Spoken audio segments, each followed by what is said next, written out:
ubuzima bwanjye nahindutse kuba narashatse kuba mbaye icyo uyu munsi nukubwera itorero. Iyo naza kujya papa nuko nabahaye ubuhamya nje narananiranye iwacu rubyiruko niduhura rubyiruko ni nje narananiranye na data adashobora kuvuga ngo mwumve ndi ikibandi ndya school fees utagira ngo ubahagaze imbere n'ikivajuru giturutse mu ijuru no mfite hahise hanjye. Ariko igitangaje baguha gatutu urabwirije bigenze neza uhita utangira guhindura demarche. Man of God kubera gatuti kamwe.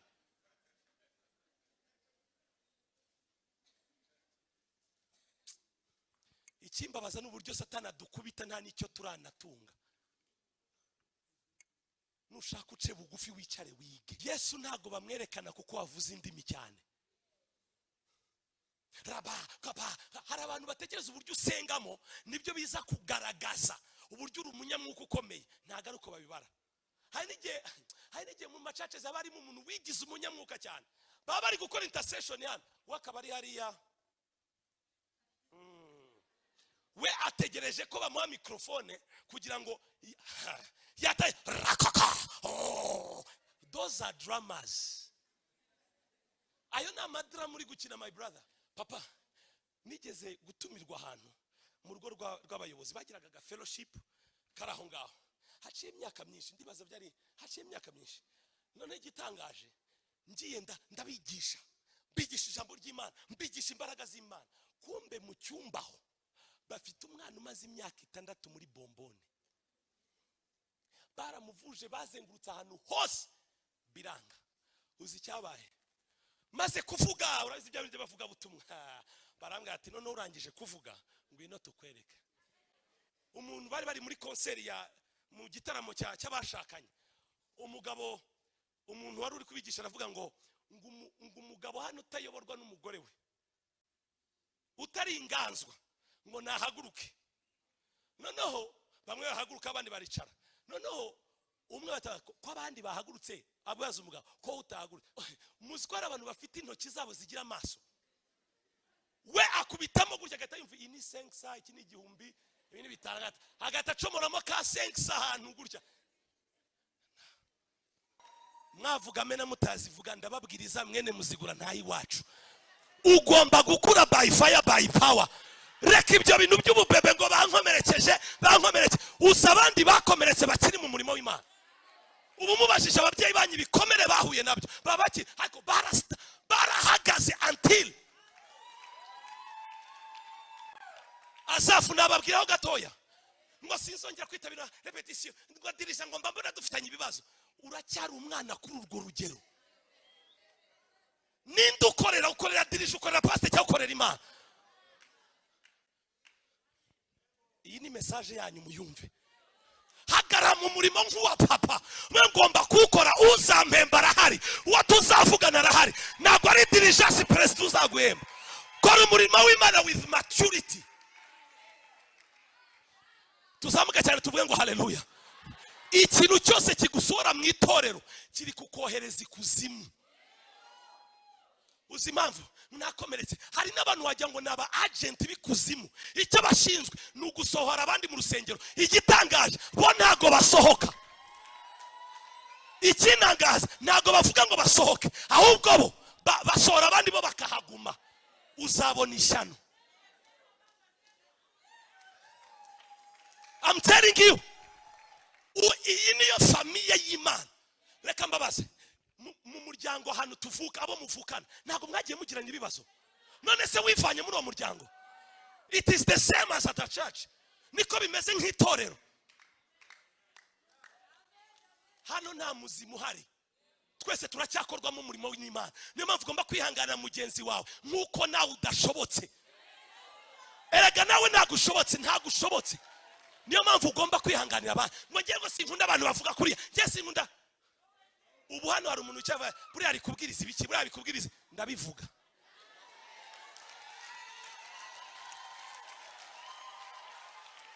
Umuntu Zion Temple munyumve umuntu gusohora mu itorero ni agent wa Satani direct.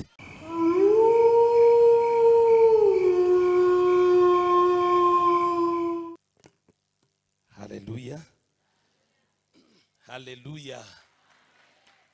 Ko tugiranye ibibazo hakiri kare. Haleluya. Tuzamura ibiganza tuvuge ngo haleluya. Ndebera mugenzi wa mubwiye ngo uyu munsi Satani ariyahura tu.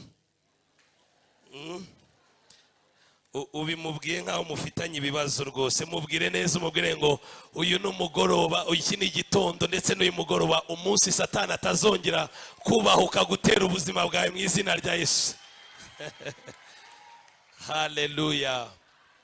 Ndanezerewe muri kino gitondo kandi numvishe hano hari atmosphere nziza, hari ikirere cyiza mu izina rya Yesu. Bimwe mu bintu Imana ikora iyo abera bateranye itanga umunezero. Najya mbibutse ko umunezero ni impano idasanzwe ituruka ku Mana. Tuvuge cyane ngo amen. Ejo twari turi mu bihe byiza, uyu munsi turaza kwinjira mu bundi byiza kurushaho, kuko birivuga ngo we move from glory to glory. Tuva mu bwiza bumwe tujya mu bundi bwiza mu izina rya Yesu. So ndanezerewe cyane kuba hano muri kino gitondo. Nukuri numugisha na amahirwe akomeye kugira ngo mbashe guhagarara imbere y'abantu nkamwe kugira ngo dusangire ijambo ry'Imana, kandi ndazi ko muri buze gufashwa mu izina rya Yesu. Tuvuge ngo amen. Ndashimira umubyeyi w'uru rugo, papa turabashimiye cyane kandi turubashye kuduha ino platform. Ntago ari ikintu tufata nk'ibisanzwe, ahubwo turabiciriye bugufi bikomeye cyane. Murakoze kubw'umurimo mumaze imyaka myinshi mukora. Nimugoroba twaganiriye ambwira imyaka maze muri ibi bintu, numva umutima urahahamutse. Buriya ikintu kizakubwira umuntu uhagaze neza si ibyo ari gukoreshwa, ahubwo ikintu kizabikubwira ni igihe abimazemo. So rero longevity y'ibintu, igihe umaze mu kintu aba ari ikintu kidasanzwe. So rero murakoze mubyeyi kubw'ibitambo bikomeye. Nimugora namubwiye ibaze iyo ataza guhagarara uyu munsi akora umurimo akora uyu munsi nkanjye Jackson, nari kuba ndi kubwiriza hehe? Akara murakumvishe, maybe hari kuba hari ibihuru hano, maybe hari kuba sinzi cyari kuba gihari, ariko yarahagaze mu mavuta Imana yamuhaye ndetse n'amaboko y'Imana yamuhaye nkamwe. Uyu munsi ndi kubwiriza ahantu heza, munumva atari inyungu zanjye kandi nukuri mwubatse urusengero rwiza pe. Reka mwikomera amashyi mu izina rya Yesu. Rero papa turabashimiye nukuri, kandi turazi neza ko tuzagaruka mu izina rya Yesu. Ndashimira Konfi wabigizemo uruhare kugira ngo mpagere hano. Imana iguhe umugisha cyane. Reka tumukomere amashyi, n'umugabo mwiza kandi inshuti yanjye. Imana ibahe umugisha. Mukozi w'Imana twahuriye, Imana ibahe umugisha, n'abandi bakozi Imana mwese Imana ibagirire neza. Mfite iminota mikeya kandi tugomba kunyarutsa nkubahiriza igihe, ubundi tukaza gukomeza igitaramo ku mugoroba. Ndebera mugenzi wa mubwire ngo ku mugoroba ntubure mu izina rya Yesu. Biraza kuba ari kivumbi na wati. Yes.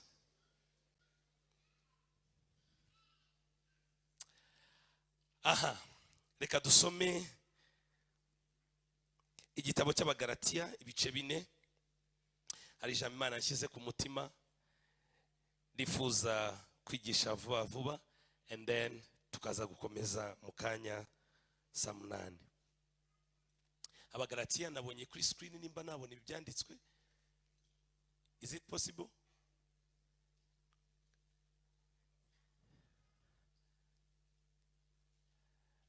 Cyangwa hagira umuntu ufasha gusoma ikinyarwanda? Tonto wakongera ukamfasha? Cyagezeho. Aha, God bless you. Abari ku buhanga bw'ibyuma turaza kwihuta nyivuga icyanditswe mu gikoresho. Aha, ariko ndavuga yuko umuragwa, ndajya mukurikire, umuragwa iyo akiri umwana atagira icyo atandukanaho n'imbata, nubwo yaba ari nyiri ibintu byose. Hari abakizwa bari hano bavuge ngo amen. Iki kinyarwanda kirumvikanye? Reka nsubiremo. Ariko ndavuga yuko uyu ni Paul yigisha itorero ry'Abagalatiya, arababwira ngo ariko ndavuga yuko umuragwa ni wa muntu uri buze kuragwa ya mitungo yose. Ngira ngo murumva ikinyarwanda. Iyo akiri umwana, mwene magambo, hari age runaka ya maturité, hari urwego runaka rw'imikurire umwana agomba kugira ngo ahinduke umuragwa ndetse ajye muri responsabilité y'ibyo bintu byose. Aha, atagira uwo mwana atagira icyo atandukanaho n'imbata. Mu magambo, iyo akiri mutoya aba ameze nk'ukiri imbata, nubwo yaba ari nyiri ibintu byose. Umurongo wa 2 kwirukanke, ahubwo ndajya mukurikire, ahubwo ategekwa n'abamurera n'ibisonga kugeza igihe agize gute, cyategetswe na se. That's very powerful. Komeza 3. Natwe niko turi bato, turi bato, twari imbata, dutegekwa n'amategeko ya mbere yahoze mu isi. Mundebe tuvuge ngo amen. Subiriza ku murongo wa 1 urekera aho ngaho, tuzamura ibiganza tuvuge ngo haleluya. Ndebera mugenzi wa mubwire ngo fashwa vuba vuba, fashwa vuba vuba. Nta mwanya dufite, umubwiye nkaho mufitanye ibibazo, munyeganyeze umubwire ngo fashwa vuba vuba mu izina rya Yesu. Kandi tugiye gufashwa. No, nabiteguye, ntago navuye mvuye nje gukina, nabiteguye, murafashwa mu izina rya Yesu. Tuvuge cyane ngo haleluya. Ngiye kubigisha inyigisho Imana yashyize ku mutima wanjye, nise spiritual maturity. Spiritual maturity cyangwa se maturité spirituelle, cyangwa se gukura mu buryo bw'umwuka. Ndibaza understandable. Andika ako kantu, gukura mu buryo bw'umwuka cyangwa se spiritual maturity. Now, reka ntangire gutya. Iyo umuntu amaze gukizwa, ndagira ngo twese dutuze, telefone uyishyire ku ruhande, kuko Imana igiye kuvugana nawe kandi ubuzima bwawe bugiye guhinduka muri iki gitondo mu izina rya Yesu. Nimba ubyizeye vuga ngo amena cyane. Iyo umuntu amaze gukizwa, ndagira ngo mpera aho ngaho, ndabinginze munkurikire kugira ngo mwumve umutima cyangwa se twita heartbeat ya message yanjye. Iyo umuntu amaze gukizwa ntago ahita ajya mu ijuru. Ndagira mu byumve neza. Number 2, gukizwa ntago bita biguhuza, ndabivuga gute kugira ngo bitaza. Gukizwa ni ikintu kidasanzwe muri ubu bwami bw'Imana, ariko ndagira ngo ubwire ngo nirwo rwego rwa mbere kugira ngo ushiftinge winjire mu bwami bw'Imana. Murakurikira? Iyo umaze gukizwa winjira mu bwami bw'Imana. Iyo umaze kwinjira mu bwami bw'Imana, hari amategeko, hari uburyo abantu batuye muri ubwo bwami babaho, ndetse hari n'uburyo abantu batuye muri ubwo bwami babaho, bakora ibintu byabo, baterana, bakora cyangwa se nabivuga nka language, nk'ururimi rwabo. Mu yandi magambo, abantu benshi muri kino gihe bazi ko gukizwa bihagije. Nukuri gukizwa ni byiza. Number 1, biguhesha kwitwa umwana w'Imana. Yohana 1:3, murebe urukundo rukomeye cyane Data wa twese yadukunze, rwatumye twitwa abana b'Imana. Kandi koko niko. Mu yandi magambo, gukizwa biguhesha kuba umwana w'Imana. Number 2, gukizwa biguhesha impano y'ubugingo buhoraho. Yohana 3:16, kuko yakunze abari mu isi cyane, byatumye itanga umwana we kire kugira ngo umwizera wese atagira ati. Mu yandi magambo, kuko twamwizeye, impano y'ubugingo buhoraho turabufite. Si sawa? Icya gatatu bikora gukizwa, biduhereza ubuzima bw'Imana muri twebwe. Tuvuge cyane ngo amen. Biravuga ngo muri we hari huzuyemo ubuzima, ngo in him was life and that life was the light of men. Mu magambo, ubwo buzima nibwo twahawe, nibyo bita zoe, the life of God, ubuzima bw'Imana muri twebwe. Tuzamuke tuvuge ngo amen. So gukizwa bikora ibyo bintu bitatu by'ingenzi. Ushobora gushaka ibindi, hari ukubabarirwa ibyaha, hari ibindi bigiye bitandukanye. Ariko iyo umukristo amaze gutera iyo ntambwe yo kwizeza umutima we, akatuza akanwa ko Yesu yapfuye akazuka mu bapfuye, immediately ubukijijwe. Step ya kabiri, uba winjiye mu muryango w'abana b'Imana. Niyo mpamvu Yesu ubwe yiyandikiye cyangwa se yavuze ngo I will build my church, ngo nzubaka itorero ryanjye, amarembo y'ikuzimu atazagira gute. Mu yandi magambo, umaze gukizwa wese ni ngombwa ngo ajoining itorero. Itorero rikora iki? Rimukuza mu buryo bw'umwuka. Mwumvishe noneho introduction ya message yanjye. Mu yandi magambo, gukizwa gusa ukaguma mu rugo, uzaba ukijijwe ariko ntacyo bizakumarira. Kubera iki? Uzakomeza kuba umwana. Ndajya mu nkomereze cya cyanditswe cy'Abagalatiya please, mukigumishe kuri screen. Ikintu ushaka kwereka, gukizwa ni byiza ariko ntibihagije. Ni byiza kwita ufata iya mbere yo kujoininga church kugira ngo ubashe kwiga, kugira ngo ubashe gukura. nibyo Paul yigisha itorero, arababwira ikintu kidasanzwe ngo iyo umwana niyo yaba yararaswe akaragwa amapartema akaragwa buri kimwe cyose, kuba akiri umwana bihita bimwemerera kujya muri class yuko atagomba kujya muri management. Akaruko rumvikanye. Ni nako bimeze mu isi y'umwuka.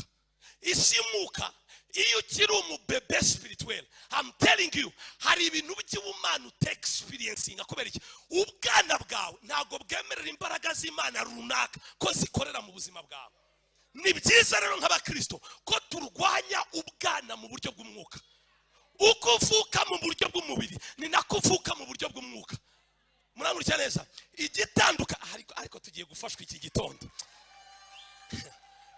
Ariko hari umuntu uteguye gufashwa avuge ngo amen. Mbariza mugenzi wa est-ce que tu es bien vraiment? Mubaza ariko kugira ngo nge sinzakivuga. Ku mugoroba nabonye umuntu ndusha igifaransa ni Trésor. Tuvuge cyane ngo amen. Ugiye gufashwa mu izina rya Yesu. Ikintu ndi kuvuga niki? Ni byiza ko nk'abana b'Imana twitoza ndetse tuba intentional gukora ikintu tukigambiriye ko tugomba kuva mu bubebe spirituel mu izina rya Yesu.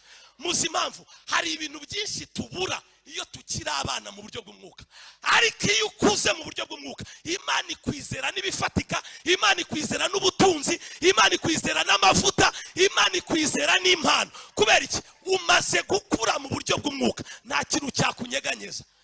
Mu yandi magambo, iyo Imana igiye kuguha ubutunzi bwayo, ubutunzi mvuga ntimwumva amafaranga, ubutunzi bw'ibifatika, yes, ubutunzi bw'Imana, ubutunzi bw'amavuta, nta kintu na kimwe kiva ku Mana kije kuri wowe izabona kuzagipfusha ubusa. Twebwe ni turi abantu hano, ushobora gushora ahantu utazunguka amafaranga. Nimba utabikora utekereza ko Imana ari injiji ku buryo ishaka kugushoramo, ibone amavuta yayo izagushoramo itazagira icyo yunguka ku bwami bwayo. Ntago Imana ikora gutyo. Yesu biravuga ngo Christ was the wisdom and the power of God. Ngo yari ubwenge bw'Imana. Mari magambo hari ubwenge Imana ikoresha mbere yuko kwizera n'ibintu runaka. So ugomba kuzamuka ku kigero cya maturity, ugomba kuzamuka ku kigero cyo gukura ku buryo Imana ikureka ati now you are ready, cyangwa se uriteguye reka nk'investisemo. Reka mbabwize ukuri, byinshi turi gusengera uyu munsi impamvu tutabibona nuko tutarakura mu buryo bw'umwuka. Komana utangiye kundakarira nzagaruka ubwo tuvuge cyane ngo amen. Reka mbabaze, nabonye hano mufite amamodoka menshi. Uko waba ukunda umwana wawe kose w'imyaka 5 w'imyaka 10 meme ushaka kumuha imodoka ngo ntwara mwana wanjye, none se urwo rugero murabumvishe? Uko waba umukunda kose ntushobora kumuha imodoka, niyo wayimuha wasigara utegura isanduku yo kumushyiramo. Uzi impamvu? Maturity agezeho ntimwemera gufata responsibility y'imodoka. Nuko tumeze imbere y'Imana, urasenga Mana miki, Imana ikakureba ninkiguha urahita upfa mu buryo bw'umwuka. Imana ikabikiretse mu rukundo rwayo. Wabonye impamvu y'amasezerano atarasohora? Impamvu Imana itanga amasezerano, ndiye mukurikire, impamvu Imana itanga amasezerano binyuze mu mpano ya gihanuzi nukugira ngo Imana ikubwire ibyo ishaka kuzakora ku buzima bwawe. Nurangiza ufate responsibility yo gutangira kwitegura kugira ngo ukure, Imana ikwizere iguye bya bindi. My God, ibintu ndikuvuga biri kumvikana bwoko bw'Imana. Yes. Mu yandi magambo, Imana ni si Imana y'amarangamutima, ni Imana y'amahame. Niba udakuze ibyo usengera ntuzabibona, ariko nukura Imana izabigutana ikubye cyane. Kubera iki? Warayizinze capacity, warayizinze mentality, maturity yawe irakuze ku rwego Imana idashobora kugira ikikwima. Tuvuge cyane ngo amen. Tuzamuke cyane tuvuge ngo amen. Niyo mpamvu buri mu believer wese, buri mu Kristo wese agomba kujoininga church. Ibi bintu mubona byateye, sinzi nimba hano bibaho inunda harubavu, ariko iwacu byarateye ku buryo umuntu avuga ngo no nakomeretse mu rusengero, nakomeretse ngiye sinzaruso. Ikintu cyose kigusora mu rusengero kivuye kwa Satani muri headquarter indani. Ngo nakomeretse ngo bankandagiye. Reka mbabazi ko mwese hano mufite akazi, sibyo? Iyo ugiye ku kazi boss akagutuka cyangwa ukagirana ibibazo uhita wivumburuka akavamo. Uzi impamvu nuko uzi inyungu yuhawe ukakura. ibeshya ukave mu mwana bure minervales. None tugeze mu nzu y'Imana kubera ko umuntu utarakura akurebye nabi ngo hari ahantu ngo no ubwo ni ububebe spirituel. Ububebe spirituel avec bavette. Ariko ko mbona kino gihande gituze cyane, mwavuga mena mutazivuga, ndababwiriza mwene muzigura ntayi wacu. Ugomba gukura by fire by power. Reka ibyo bintu by'ububebe ngo bankomerekeje usa abandi bakomeretse bakiri mu murimo w'Imana. Ubu mubashije ababyeyi banyu bikomere bahuye nabyo babaki ariko barahagaze until Asafu nababwiraho gatoya ngo sinzongera kwitabira repetition ngo dirija ngo mbambona dufitanye ibibazo. Uracyari umwana kuri urwo rugero. Ninde ukorera dirija, ukorera pastor cyangwa ukorera Imana? Iyi ni message yanyu muyumve. Hagara mu murimo nk'uwa papa, mwe ngomba kukora, uzampemba arahari, uwo tuzavugana arahari. Ntabwo ari dirija si president uzaguhemba. Kora umurimo w'Imana with maturity. Tuzamuka cyane tuvuge ngo haleluya. Ikintu cyose kigusora mu itorero kiri kukohereza ikuzimu. Uzi impamvu mnakomeretse? Hari n'abantu wajya ngo naba agent bikuzimu, icyo bashinzwe ni ugusohora abandi mu rusengero. Igitangaje bo ntago basohoka. Ikinangaza ntago bavuga ngo basohoke, ahubwo bo basohora abandi bo bakahaguma. Uzabona ishyano. I'm telling you, iyi niyo famiye y'Imana. Reka mbabaze, mu muryango hano tuvuka, abo muvukana ntago mwagiye mugirana ibibazo? None se wivanye muri uwo muryango? It is the same as at a church. Niko bimeze nk'itorero. Hano nta muzimu hari, twese turacyakorwa mu murimo w'Imana. Niyo mpamvu ugomba kwihangana mugenzi wawe nkuko nawe udashobotse. Erega nawe nagushobotse ntagushobotse. Niyo mpamvu ugomba kwihanganira abantu. Mwongeye ngo sinkunda abantu bavuga kuriya, ngiye sinkunda. Ubu hano hari umuntu cyava buri ari kubwiriza ibiki, buri ari kubwiriza, ndabivuga.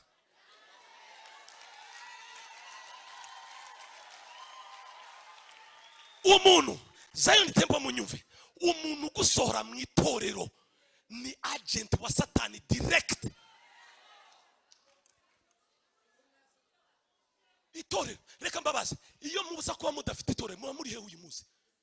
Ngewe ubuzima bwanjye nahindutse kuba narashatse, kuba mbaye icyo uyu munsi nukubwera itorero. Iyo naza kujya papa nuko nabahaye ubuhamya, nje narananiranye iwacu, rubyiruko ni duhura, rubyiruko ni nje narananiranye na data adashobora kuvuga ngo mwumve, ndi ikibandi ndya school fees. Utagira ngo ubahagaze imbere ni ikivajuru giturutse mu ijuru. No, mfite hahise hanjye. Ariko igitangaje, iyo naza kugira itorero sinari guhinduka uyu munsi wondi uyu munsi. Niyo mpamvu muntu ukina n'itorero, aha ni ubuzima bwa benshi bubonera direction, aha ni ubuzima bwa benshi buhindukira. Uwari ikibandi ahinduka umugabo, uwari waratakaje uruga restaurant ikorekerwa mu rusengero. Ubwo rero hari n'abandi ngo ngusha no gufunga icyumba cyangwa ugasenga Imana ikakumva. Izakumva, ariko reka mbabwize ukuri, hari ibintu Imana ikorera mu materaniro gusa idashobora gukora mu cyumba cyawe. Bakristo mukundi itorero, mwitabira amateraniro. Mbonera no kubwira ikindi kintu, dufite abakristo benshi ariko batari seriye mu buzima bwabo bw'umwuka. Guterana, iyo mbonye umwanya ndaterana. Wowe uracyari umubebe, mbuze n'urwego nkushyiraho. Uzi impamvu dushyiremo Jeremiah 3:15, Yeremiya 3:15. Ngiye kubereka icyanditswe abenshi mutarasoma, mbereka uburyo ki inzu y'Imana. Yeremiya 3:15. Musomere dusome kuri screen, ariko Imana yaduha urusengero rwiza. Musome rimwe kabiri gatatu. Igitangaza kirabaye mwizi ikigoroba mwese. Igitangaza mwizi ikigoroba. Okay, abizi igitondo dusome rimwe kabiri gatatu. Kandi nzabaha iki? Abungeri bahwanye n'umutima wanjye bazabaragiza iki? Nzabaha iki? Abungeri. Mu cyongereza babivuga neza. Nzabaha iki? Abungeri. Nabona icyongereza. And I will give you shepherds, cyangwa se pastors, after my own heart, who will guide you. Nabona King James Version. King James Version. Who will feed you on knowledge and understand. Nabona KJV please. Mu cyongereza iyi ni NLT. Biba byiza iyo mbonye King James Version. Ntayari? It's okay. Reka dukoreshe. And I will give you shepherds, cyangwa se pastors, after my own heart, who will guide you. Hano muri King James Version bakoresha ijambo who will feed you. Feed. Uzabagaburira. King James Version bayifite? Mine heart. Wumvishe rya jambo which shall feed you. Feed ni kugaburira. Hano babivuze kuntu ngo guide bazayo. No, bazabagaburira. Bazabagaburira. Which ubwenge no kumenya. Knowledge and understanding. Uyu niwe mumaro w'abashumba hano mu nzu y'Imana. Uzi impamvu uzana direction ufite, uzana inyigisho urira hano mu nzu y'Imana nizo zikubaka. Ukuze ukiga urubakika, ukuze ukiga ukubakika. Iyo usibye amateraniro urahomba. This is the Bible. I will give you pastors according to mine heart. Niyo mpamvu nshaka kubabwira, nusiba amateraniro jya umenya ngo wahombye ibintu bikomeye. Baba basenze. No. Nabonye umukozi w'Imana Papa ejo handa kunatangira guhanura azif bino bintu bisigaranye abakozi w'Imana bake muri iki gihugu. Ndabivuga nzengurutse iki gihugu mbwiriza. Abandi ijwi ry'Imana ryabaye ingume. Mwarangiza mukamenyera amavuta, mugaca amazi amavuta Imana yabashyize imbere. Zion Temple, Imana iri kubaganiriza. Jewe nahirukaga kumva umushumba hanura kera, to be honest. Abakonfi barabizi nzengurutse Kigali, nzengurutse mu ntara nyinshi.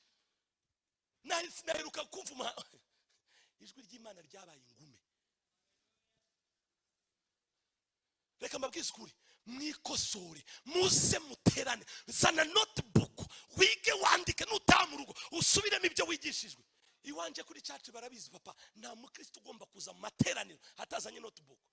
Ntushobora. Uzi impamvu? Mfite responsibility as your pastor kugufeedinga no kukugaburira kugira ngo utazagira bwaki y'umwuka. Mvuga akantu gakomeye. Umwana urwaye bwaki n'umureba ukamwibwira. Nufite bwaki y'umwuka uramureba ukamubonye. Uzi impamvu? Amahane abakira amahane. Amarari abakira amarari. Ibibazo n'abandi ni wa muntu utagira kwihanga. Ukeneye gukura. Ntabwo ushobora gukura udafite icyo twita discipleship. Kwigishwa. Nimba ari kira barokore twatakaje muri no generation yacu, ni inzara n'inyota byo kwemera kuba bigishwa. Uzikimbabaza n'uburyo dusigaye dukunda kwitwa abakristo. Uzikiryo zina ryazanywe n'abapagani. Musome Bibiliya. Abapagani nibo bababonye. Bareba ibyo bakora bate, bare n'abakristo. Ariko ubundi izina ry'ubwami Yesu yazanye abigishwa. That's powerful. Abigishwa. Mani bagamba, umwigishwa number 1 agomba kuba afite umwigisha. Ndakubaza umwigisha wawe ninde? Ese koko ufite attitude yo kuba umwigishwa? Wikwibeshya, hari ibintu utabeshya umutima wawe. Barokore, mureke dusubire ku rufatiro rwo kongera kuba abigishwa. Abigishwa. Niyo mpamvu uyu munsi dufite abakristo baragwa, umuyaga ukuje ujyana nawe. Ibibaye byose biraguye. Uzi impamvu? Nta rufatiro wubatseho. Biravuga ngo ko mwubatse ku rufatiro rw'intumwa n'abahanuzi. Nuruhe rufatiro wubatseho? Uzi impamvu? Watakaje discipleship, watakaje umutima wo kwemera kuba abigishwa. Kuba ukuze mu myaka ntibivuga kukuze mu mwuka. Kuba umaze imyaka 30 mu rusengero ntibivuga kukuze mu mwuka.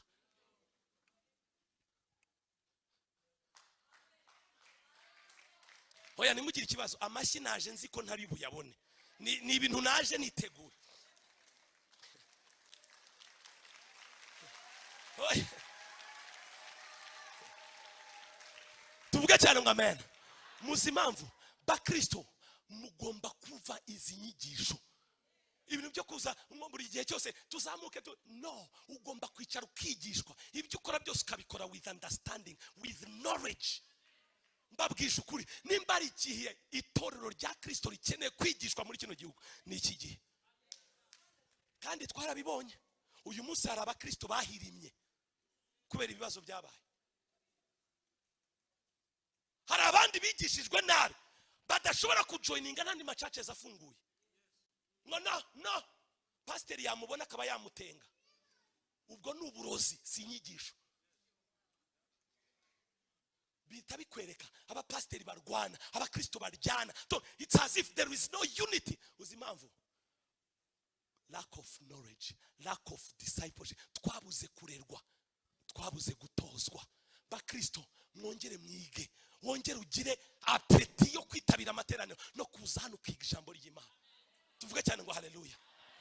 Kuramya ni byiza, ubuhanuzi ni bwiza, ariko ubuhanuzi ntibukuza umuntu. Ubuhanuzi buguha direction, ubuhanuzi buguha icyo twita comfort. What is comfort? Comfort, gukomezwa, yes, ariko ntibugukuza. Spiritual maturity iva mu kwicara ugasoma ibyanditswe ukiga. Number 2, iva mu kugira umwigishwa. Ndababaza, ni bangahe mwe bwasange bishop umubyeyi wanyu muri office ati mfite ibibazo 10, papa subiza hano, Petero ashaka kuvuga iki, papa buri gihe tujya turi papa nsengera, yeba we. Reka mbwize ukuri, nushaka ugabanya amarira ushaka ubumenyi, kuko hari bikuriza. Impamvu bikuriza nuko nta bumenyi ufite.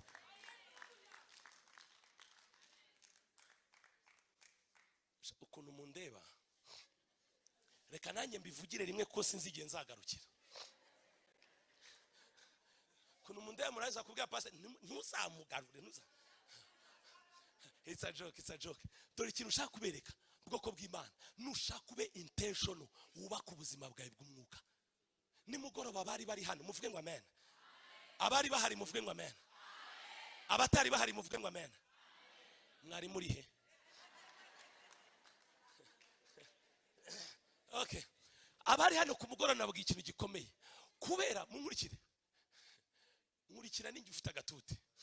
Umva nkubwire, ni kangahe tumaze guhunga abarozi, ni kangahe tumaze indwara kudukubita.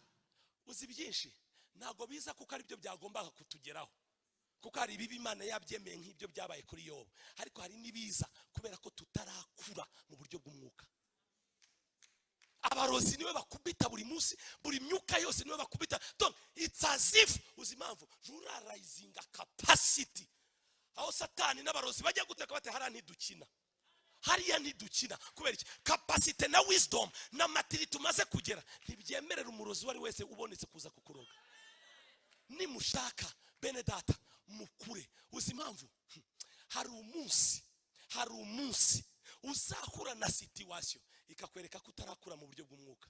Sha ugaseba, nkavuze neza, ugaseba kubera iki? Nturakura mu buryo bw'umwuka.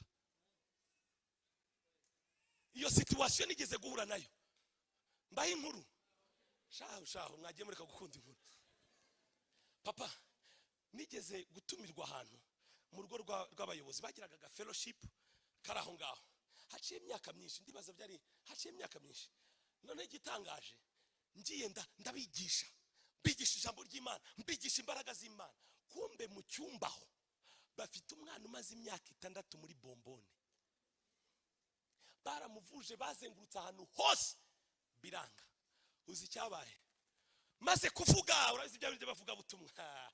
Barambwira ati none urangije kuvuga ngwino tukwereke. Uzi byambayeho? Reka ndekeraho story. Mwameze story? Mukunda inkuru. Uzi cyabaye? Ninjiye konfi ndebye umwana ukuntu ameze. Nibwo bwa mbere nimbonye birabintu. Acometse ibintu bisa biri gutogota. Ati mu izina rya Yesu. Barambwira ati uyu mwana amaze imyaka 6. twavuje buri hantu hose. Biriya rero wavugaga by'imbaraga z'Imana bikore hano. Nashatse ahantu ndigitira mama ndahabura. Urabizi iyo utarakura mu mwuka urabyumva. Ntukeneye umuhanuzi uzi kubwe ngo nturako, no, urabyumva. Uhura na situation ikakwemeza ko ntufite imbaraga zo kuyihandoringa. Nahise mbyumva ko ndi mutoya bitewe n'ino situation. Bakristo, reba ubuzima bwawe, reba urugo rwawe, reba ibitero bigera ko papa uzi cyabaye. Nagezeyo nshaka ahantu ndigitira ndahabura. Biba ngombwa ko mpagararaho. Ngira Imana, ntago nasengeraga umwana. Nabwira Imana nunkura aha hantu amahoro, nkabona urahankuye, sinzongera. Uzi cyabaye. Nararebye n'abata abantu bizeye ndabatereka dusenga. Ubwo papa bahise batangira kumbwira abakozi b'Imana bakomeye bahamugeze bamusengera. Barambwira runaka yarahageze nta cyabaye, runaka yarahageze nta. The great men of God in this nation. None uko babimbwira ni ku mutima wanjye uhera. Rati nimba runaka yarahageze bikanga ngewe. Uzi cyabaye. Nati ntimugire ubwoba. Uyu mugoroba niwe mugoroba wa nyuma. Maraso pakata. Ariko nabikoraga juste wakuze utarahura na situation za guchallenge. Ariko hari abantu buri gufashwa muvuge ngo amen. Papa narabagenda umuhumure muze dufatane ibiganza. Bafata ibiganza. Turasenga. None nkabona uko dusenga bari kundeba ukuntu. Ndabata abantu nta kwizera bafite. Mpita babwira musohoke. Umwuka arambwiye musohoke dusigaranye nawe. Ndamusengera. Ndabinjiza. Ndabati mu minsi 3 muramubonye icyubahiro cy'Imana. Harabatangiye kugenda. Buretse kuvuga haleluya, buretse. Mu byukuri nahavuye habe n'ikintu na kimwe. Bampa icyayi ndagisekura mwene muzigura. Ndabatereka ngende. Nyuma y'iminsi 3 mama wa mwana arampamagara. Uretse kuvuga amen. Uzi kunama amagara ambwira. Aramama ati mukozi w'Imana ati wa mwana wacu arapfuye.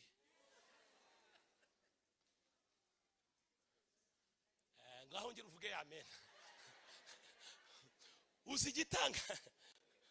Narababaye. Mbwira Imana atuma ni gute wankora ibi bintu? Ni gute wakwemera kandi ngiye mukozi w'Imana uwanyuma wasengera umuntu nyuma yo gusengera agapfa?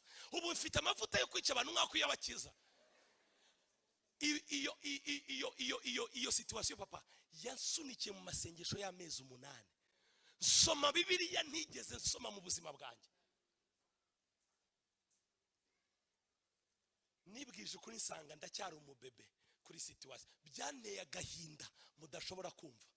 Ibyo byanyeretse iki? Kumbe yari test kuko hari ngiye usengera umuntu bikanga si wowe ariko nukugutestinga kikwereke ko hari revu utarageraho. Bakristo reka mbabwize ukuri, wasenze wakuze mu mwuka utarahagarara imbere ya situation i-challenging Imana wirirwa uvuga. Imana irakomeye mbere kuvuga gukomera kw'Imana banza ubyerekane mu buzima bwawe. Nimushaka mukure Imana nikorana n'ababebe spirituel. Ababebe spirituel Imana ibagwizaho ubuntu bwayo gusa. Ariko icyo twita kingdom agenda, icyo twita divine purpose cyangwa se icyo twita imigambi Imana ku isi, ntago Imana ikorana n'ababebe, ikorana n'abamaze gukura mu buryo bw'umwuka. Iminota ntiragera, sinshaka kwica time. Tuvuge cyane ngo amen. Bwoko bw'Imana nushaka ukure. Discipleship.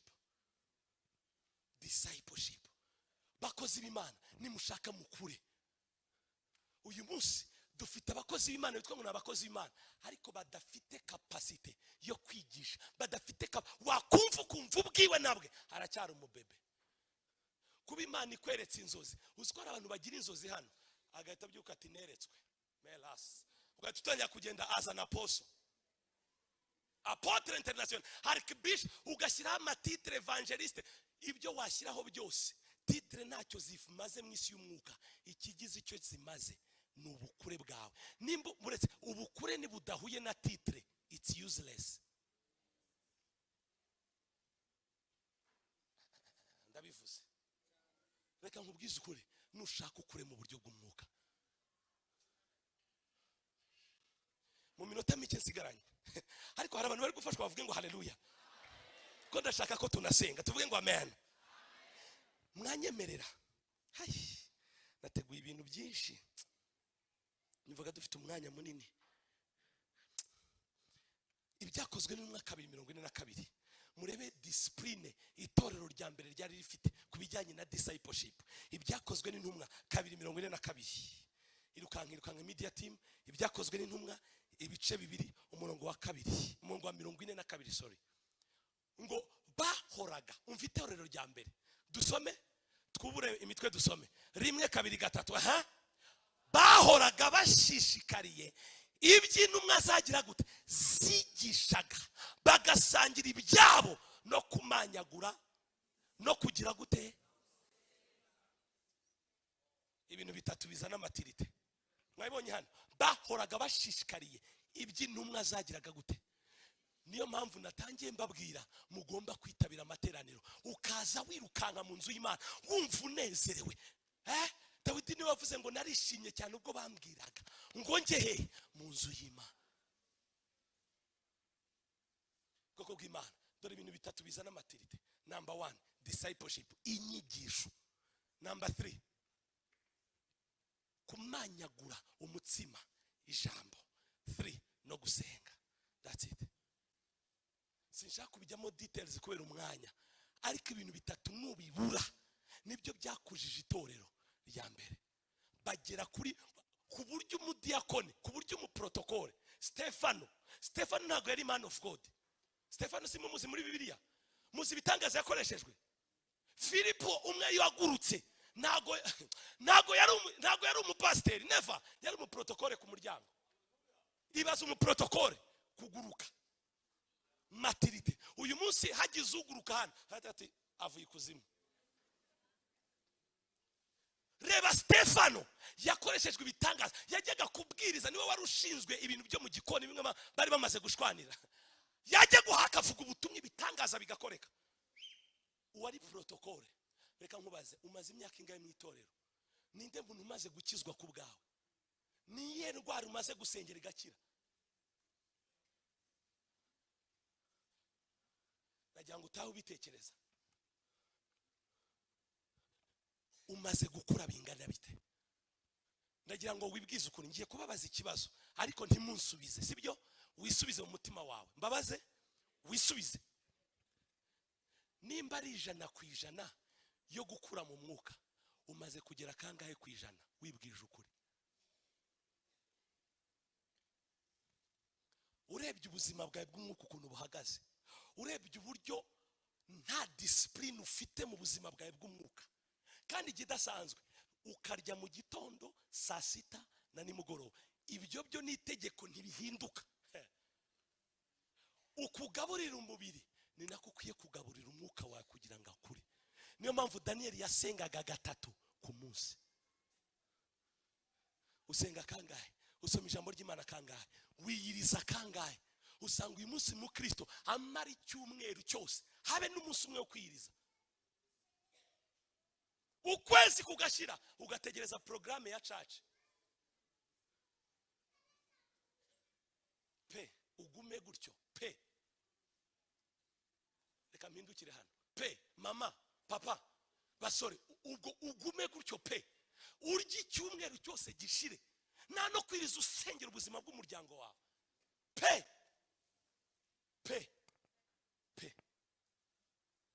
nuko kuntu usa gutyo icyumweru kigashira nta kwiriza ngo usabane n'umuremyi wawe uwagukunze akakwitangira. Habe n'ikimwe cyo gusabana nawe, habe n'iminota 20 ku munsi byo gufatana nawe ngo usabane n'umuremyi wawe.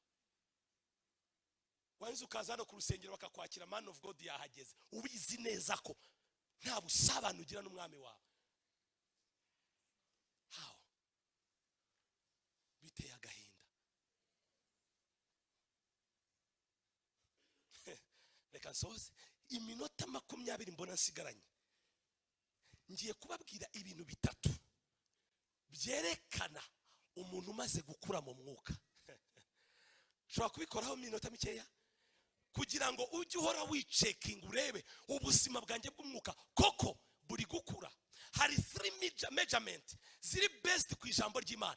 Hari ibipimo bitatu bishingiye ku ijambo ry'Imana bishobora kwereka ubuzima bw'umukristo ko buri gukura cyangwa butari gukura mu buryo bw'umwuka. Birashoboka? Bibabwire. Number 1,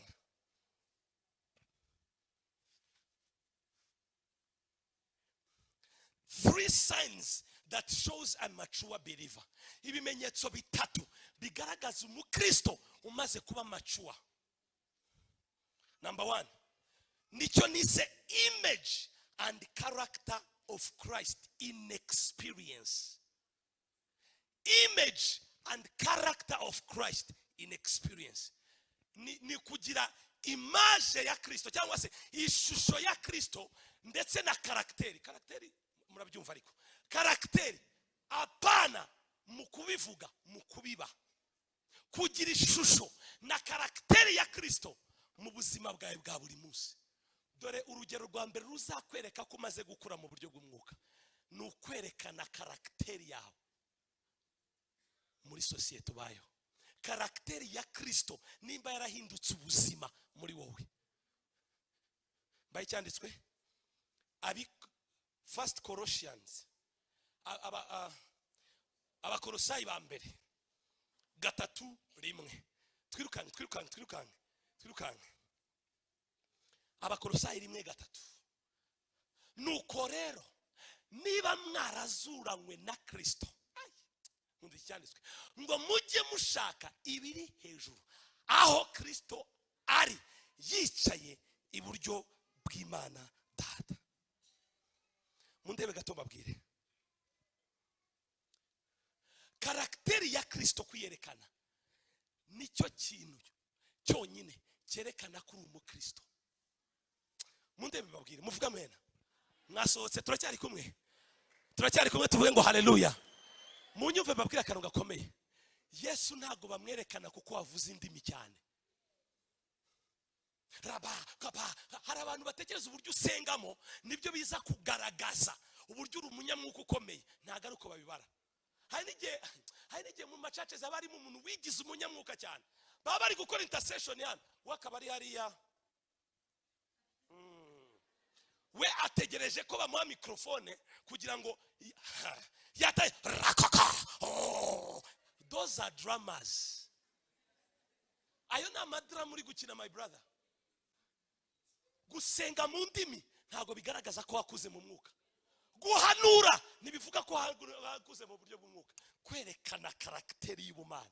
Uzi ikintu gitangaje, hari ikintu abakristo mugomba gusobanukirwa kimwe kidasanzwe. Hari ikintu bita impano. Hari icyo bita fruits.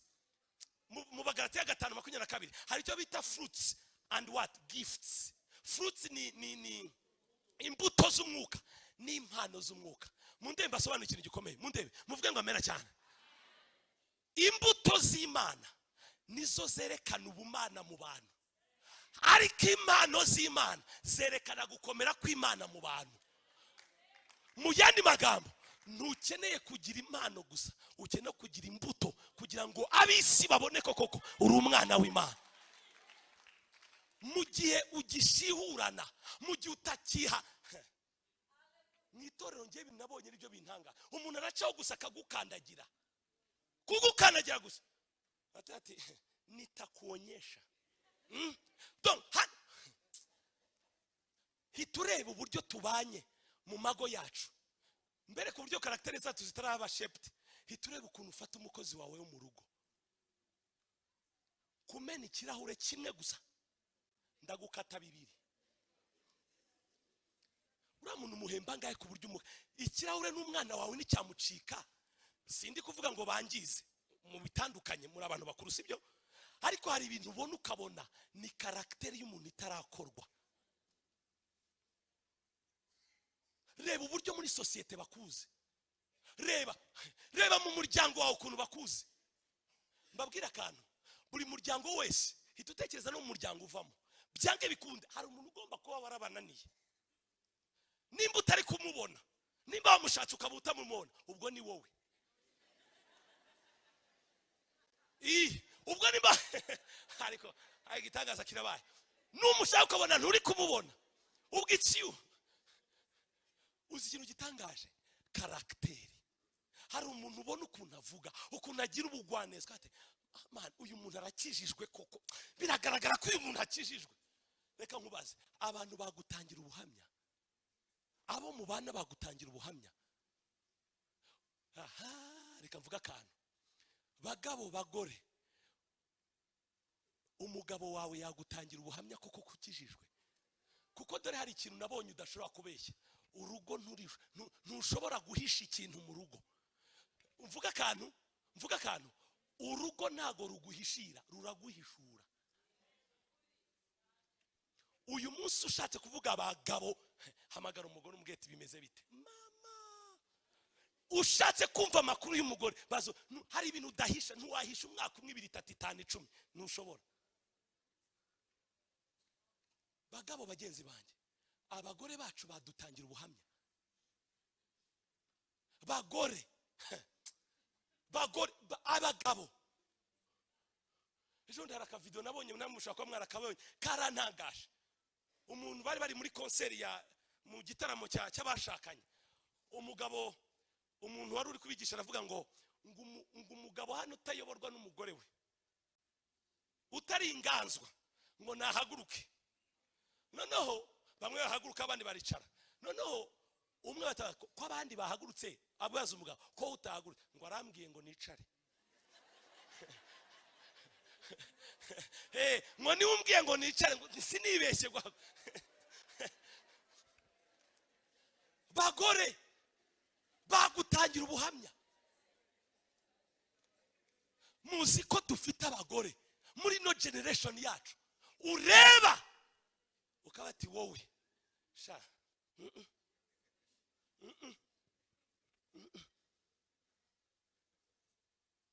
abagore. Reka ndeka kuvuga ku bagore, reka mbireke. Bagore, reka mbasaba ikintu, twese twikore mu murimo. Twese turi hano bajene, nimugire ngo sindi kubavuga namwe ntimushobotse, mureke twikore mu murimo. Uzi ko turi gusebya Kristo kubera karagiteri zacu zitaraba fixed. Urava mu rusengero niwe munyamagambo wa mbere, kwa hapa uraroze, hano urahimba inkuru ukayisiga umunyu ntiyabaye, ariko ukayigiriye ukayishakira n'ibimenyetso. Wazi ukaba ngo ndi umwana w'Imana ndajya mu ijuru, ufite ikibazo. Waneza ngo ibyo tubyumve ngo duceceke, situzaceceka. Hinduka, ukambara neza, ariko uteranya abavandimwe. Twarangiza ngo ibyo tubireke, ukaza tukazamura ibiganza. Urya ruswa mu kazi. Mbere mu Kristo barabizi runaka arya ruswa, ukiri gusebya itorero rya Kristo. Bati aba nimba ari ugukizwa nuriye nzabireka. N'abantu muri bavuga gutyo. Wanze ngo tubyumve gutyo kubera iki? Nturabasha kugaragaza karagiteri y'Imana mu bantu bayemo. Ku kazi bagutangira ubuhamya, mu rugo bagutangira ubuhamya. Abakristo nitwe dukerererwa mu kazi, nitwe tutari responsible mu everything. Why? Ikorema akazi. Deal with your weaknesses. Hagurukira izo ntege nke, hagurukira buri kimwe cyo. Nujya gusenga usenga uri intentional. Bati man, karagiteri yawe ngomba kwigaragaza muri generation yanjye. Atari ibyo. Vuga cyane ngo Mwami Yesu. Vuga cyane Mwami Yesu. Ndakiriye ubuntu, ndakiriye imbaraga zikora kuri karagiteri yanjye. Ndakwinginze nyuma y'iki cyumweru genda wicare utangire urebe ibintu ugomba kudiringana nabyo. Aka appointment papa wanyu mu mwuka, mumugete please, twereke, dufashe. Ushaka gukira indwara arayirata. Ngono nguse ngo kuna sanza mbona ngwazambona ate, none se nukomeza gupfa byo bizatanga iki? Niyo mpamvu ari umubyeyi.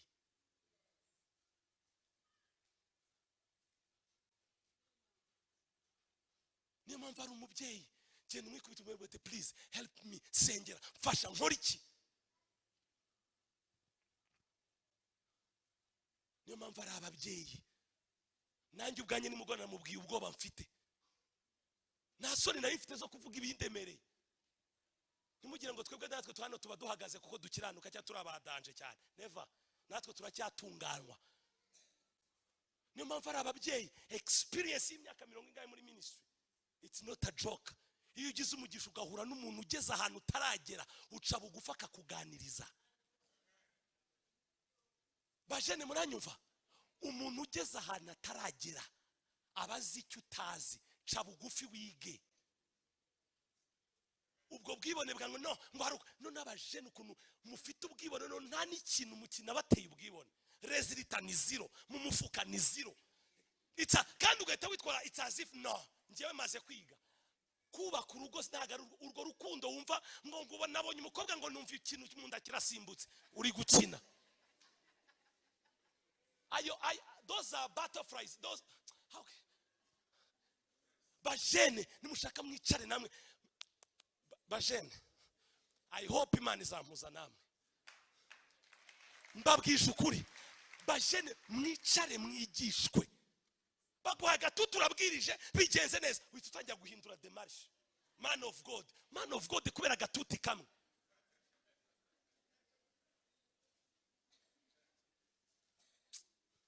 Ikimbabaza n'uburyo Satana dukubita nta nicyo turanatunga. Nushaka uce bugufi wicare wige. Bajene mwe mukeneye kwigishwa kuruta abandi. Mwigire ku my experience y'ababyeyi bacu batubanjirije.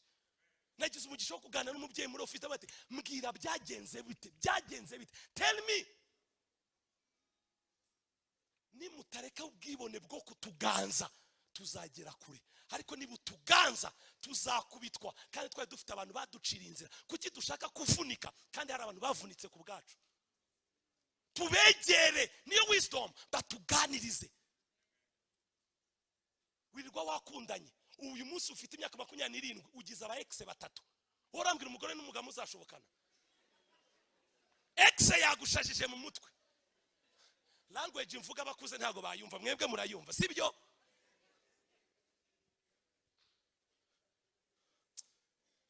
Bajene reka nsoze iminota irangiranye. Icyambere kigaragaza umukristo maze gukura mbabwiye ko ari ikihe? Murasohotse mbabwiye ko ari ikihe? Kwerekana image na karakteri y'iki. Tuzamura ibiganza tuvuge ngo haleluya. Zamura ibiganza tuvuge ngo haleluya. Dore cya kabiri nari butindeho, nicyo nise understanding principles and the mysteries of the kingdom. Understanding, gusobanukirwa amahame y'ubwami bw'Imana. Muntebe gato mbabwire. Gusobanukirwa amahame y'ubwami bw'Imana nicyo kintu cya kabiri kigaragaza ko umukristo amaze gukura. Muri ubu bwami bw'Imana turimo harimo amahame. Niyo mpamvu hari ibintu usengera ntibisubizwe kuko bitegereje ko wuzuza amahame kugira ngo bisubizwe. Reka mvuge iki kintu. Imbaraga z'Imana zikiza abarwayi ni nazo mbaraga z'Imana zishyigikira amahame kugira ngo amahame atanga umugisha ku bwacu. Nta mwanya mfite nari gusobanura amahame. Ubwoko bw'Imana, kingdom principles ziri powerful, zifite umusaruro udasanzwe. Principle of prayer. Icyo kintu cyumva? Principe yo gusenga, principe y'ijambo, principe ya fellowship, principe ya giving. Icyo twita tithe and offerings. Cya 10 n'amaturo. Reka ndekera ama cya 10. Reka mbabwize ukuri twirirwa turirira Imana. Mana kora ibi, Mana kora ibi. Imana ikakora n'ubundi byo nakoze ko nta nyungu nigeze mbikuramo. Uzi ikintu gitangaje navuga kuri iyo principe y'icya 10 ni principe nyinshi nateguye ariko iminota yanjye nzagira ubwo none nzagaruka tuzakomeza. Ikintu ushaka kubabwira Imana bahumugisha. Ikintu ushaka kubabwira nuko icya 10 cyerekana ko ububwira Imana, Mana ndarekonesa ko byose mfite ari ukubera wowe. Iyo utagitanga rero buretse iyo utagitanga ububwira Imana byose ni mu mbaraga zanjye, wowe nta bufasha bwawe birimo.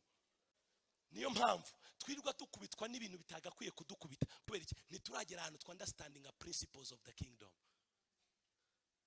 amahame y'ubwami bw'Imana. Hari ahanise, niyo mpamvu baragusengera bakurambitseho ibiganza, financially nta gihinduka. Uzi impamvu? Nturuzuza amahame y'ubwami. Uzi impamvu?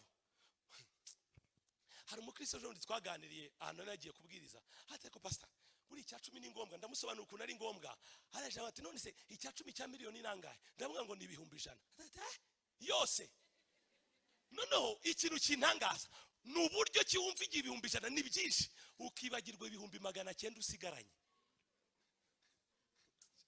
Kristo kandi ibyo 100,000 mushobora kwicara n'abandi bagabo babiri mu bagenzi bawe mukavaho ngo mubirangije.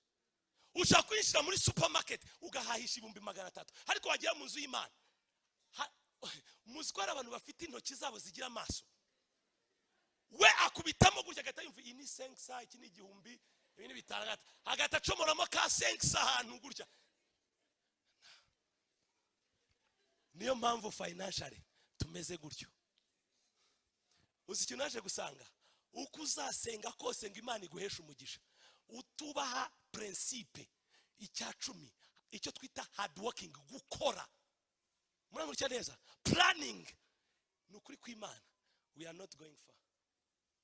That's why financially turasimbuka turashoutinga, but financially we are broke. Turavuga indimi nyinshi ariko konte zacu ntizivuga indimi. Uzi impamvu? Bavuga buri kimwe cyose ukitarutsa, kubaka nditarutsa, kugira gutya. Ubwami bw'Imana turimo ni ubwami bw'amahame. Number 1, image ya Kristo muri twebwe. Number 2, kumvira no gushyira mu bikorwa amahame y'ubwami bw'Imana. Icya gatatu ndasoje. Mwarambiwe? Waruri kuvuga ngo arasoza ryari, ndaje nsoze. Icya gatatu nicyo ubwo hari ibyanditswe byinshi nari kubaha, time yanjyanye kandi sinya nkunda kwica igihe. Icya gatatu, walking in the power and ability of God, kugendera mu mbaraga no mu bushobozi bw'Imana. Kugendera mu mbaraga no mu bushobozi bw'Imana. Tuvuge cyane ngo amen. Wacyanditse? Kugendera mu mbaraga no mu bushobozi. Abefeso 3:20 Bibiliya ivuga ngo ibasha gukora ibiruta cyane ibyo twibwira nibyo nk'uko imbaraga zayo ziri zidukoreramo. Dore ikintu cya gatatu kizakwereka ko ukuze mu mwuka, kugendera mu mbaraga z'Imana. Ndakubaza, ugezehe ugendera mu mbaraga z'Imana? Mbiciyemo niruka kugira ngo nawe utahe ukore Bible study mu izina rya Yesu. Twasenga, haguruka ku maguru yawe. Yesu ashimwe, Yesu ashimwe. Twese duhagurutse.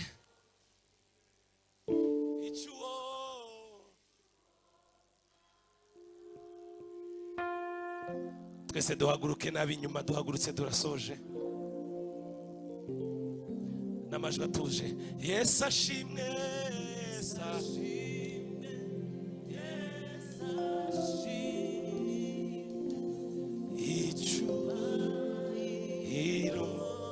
kibe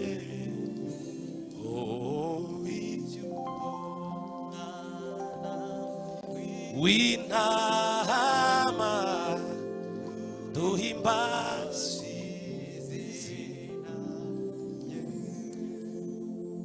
Mundebe gatoya, bwoko bw'Imana, nta kintu byamara, nta kintu byatumarira twitwa abakristo ariko nta impact turi kugira hanze. Ikintu spiritual maturity idufasha, ikintu cya mbere, iyo ukuze mu mwuka, ikibikwereka ni uburyo ugira karakteri y'ubumana muhutuye. Number 2, ni uburyo wumva amahame y'ubwami bw'Imana. Number 3, ni uburyo ugendera mu mbaraga z'Imana. Uzi impamvu? Kugendera mu mbaraga z'Imana hari ibintu bizaguhunga utiri usenga kuko just umaze gukura ku kigero runaka.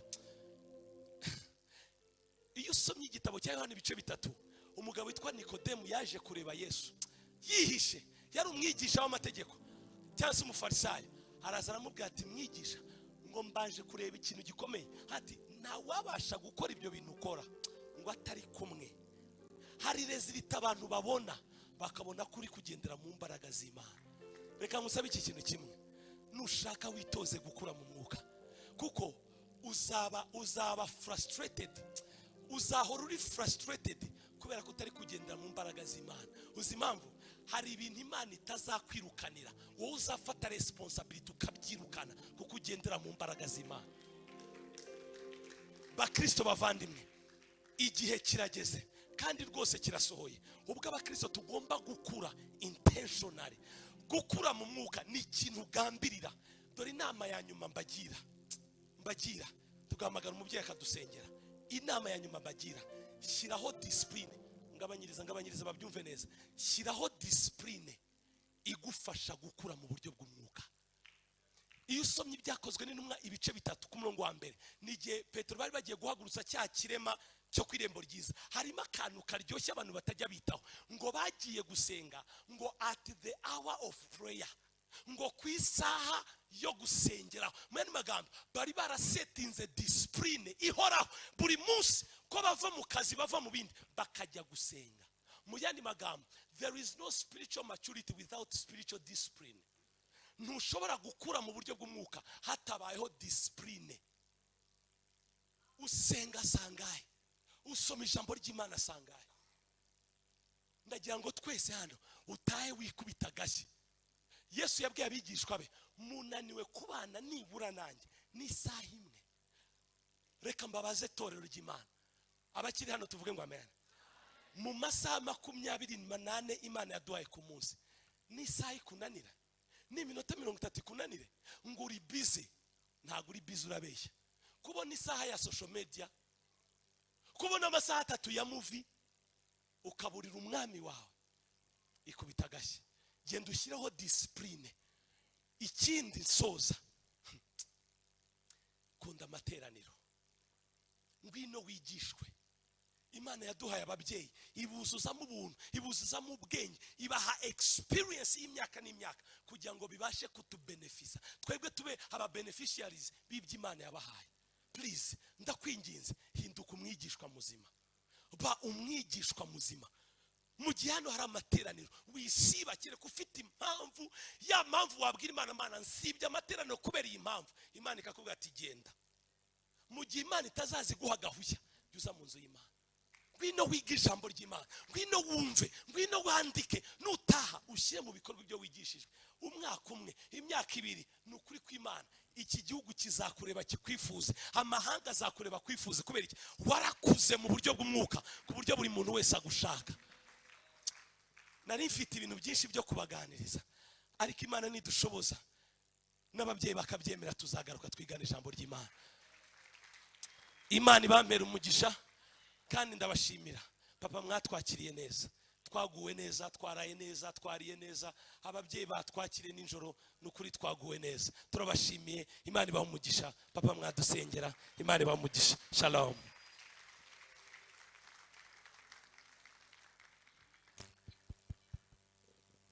Tujagaze, reka dukomereza amashyi.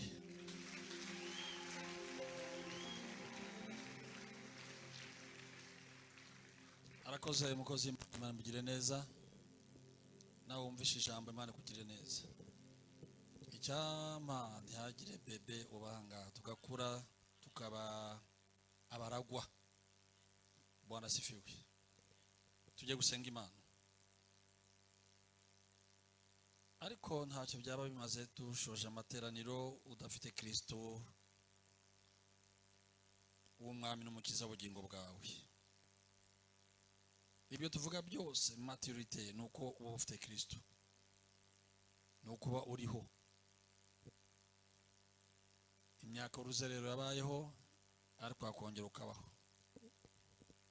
Niba wumva wahaye Yesu ubuzima bwawe, akaba ari kuyobora, akakubera umwami n'umukiza w'ubugingo bwawe, ntacyo bitwaye wazamura ikiganza tugasengana nawe.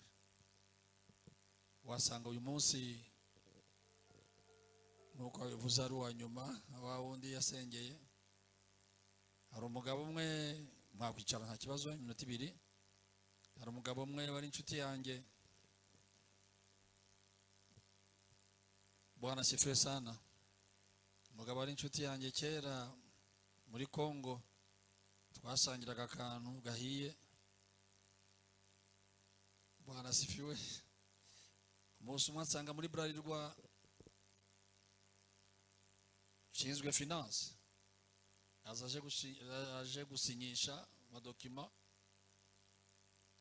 Angezo ndamureba ngo makuru ki ni wowe? Yego turamenyenye turibukiranyije. Ndamubwira rero reka ngwereze agakawa ngo sinakanywa kantwika. Mubwira Yesu, nta Yesu nta buzima. Udafite Yesu uri nk'igipambara kirare hanze. Arabyumva ariko gufata umwanzuro yamugora. Ngo nzagaruke ejo reka njyana inzoga z'abandi. Yari umushoferi. Wakwihanganye mbere kugenda ukakira Yesu tugasengana ufite Yesu. Ngo yanzaza ejo yewe. Aragenda, iki cyaje kumbabazana n'ukimbabaza ntabwo ageze mu rugo.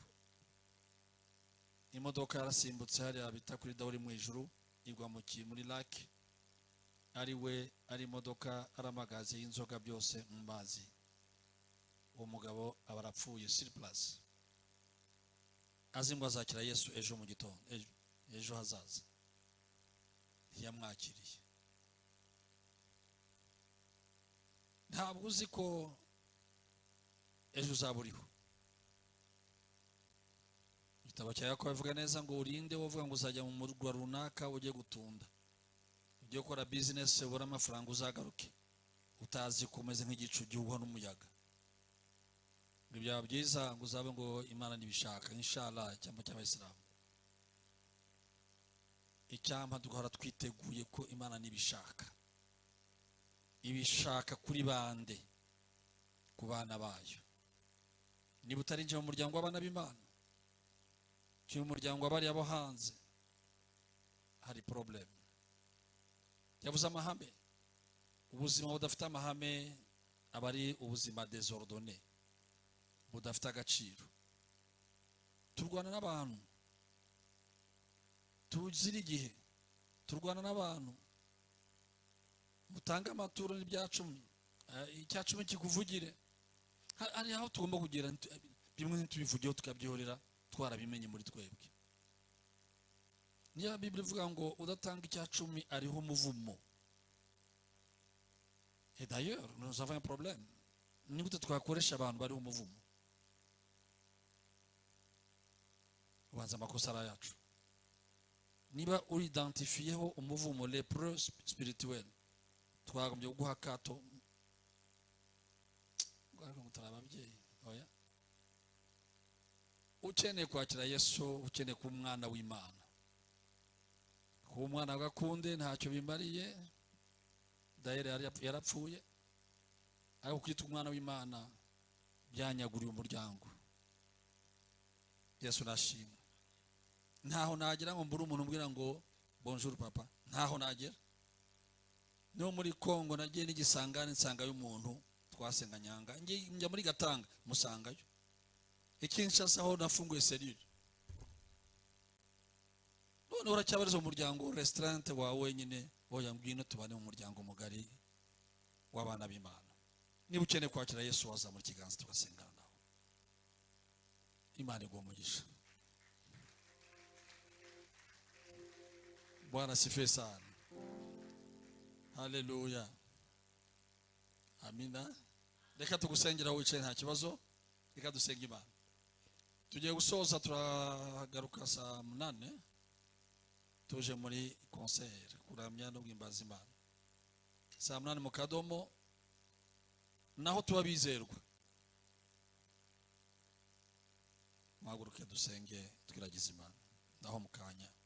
Ndagusengera Valence, ndagusengera mukanya.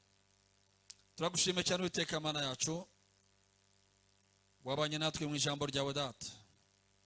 urifuza abana waha umurage, abana waha imbaraga, abana wabitsa ubwiza bwawe, abana wakohereza mwami Imana. Data, dufite experience nyinshi y'abantu bitirirwa izina ryawe ari abayisikuro, ari abajura, ari abasambanyi, ari abarozi. Data mwiza, uturinde abantu nk'abo ngabo mu bino bihe tugezemo. Reka utugire abana bari mature, abana tutingingira gukizwa, tutingingira gukiranuka, tutingingira kwera imbuto za Gikristo. Mwami Yesu, wakoze kubw'ijambo ryawe, wakoze ko waryumvishe ndetse akaryakira umutima we, nikishimwe ribe ryawe Mana.